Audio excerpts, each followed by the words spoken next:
نروح للتعليق الثاني، يقول نبي الله يونان قصد علي ممكن تدعي لنا على مود يوقع الظالمون الله وكيلك، هو هذا اللي جاي يحصل. هذا هو اللي جاي يحصل في بعض المناطق اللي بالي بالك، يعني هسه مثل جماعة بني أمية. جماعة بني أمية راح يقعون مع منو؟ مع جماعة رقم 11. وجماعة رقم 11 هم منو؟ جماعة بني أمية. يعني بني أمية و11 راح واحد يملخ الثاني. الله وكيلك، خاصة هسه شنو؟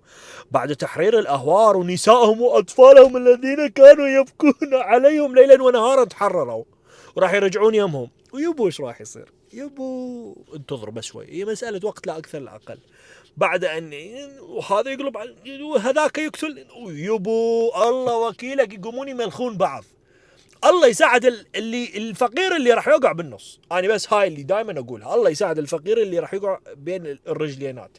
اما هم راح يملخ واحد للثاني، وان شاء الله ينظفون المنطقه من نفسهم بنفسهم. يعني هي مثل ما يقول لك سيلف سيرفيس، يعني لازم الله وكيلك لازم. عندما يحكم المنافقون هذا ما يحصل يا عزيزي.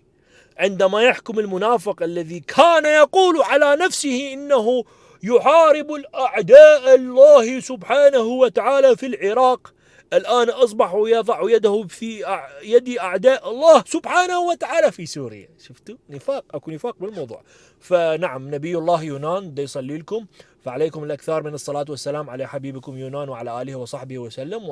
الله وكيلك، دعوات مستجابة فوقها دعوات مستجابة، لا عبالك دعوات كلاوات، مستجابة إن شاء الله.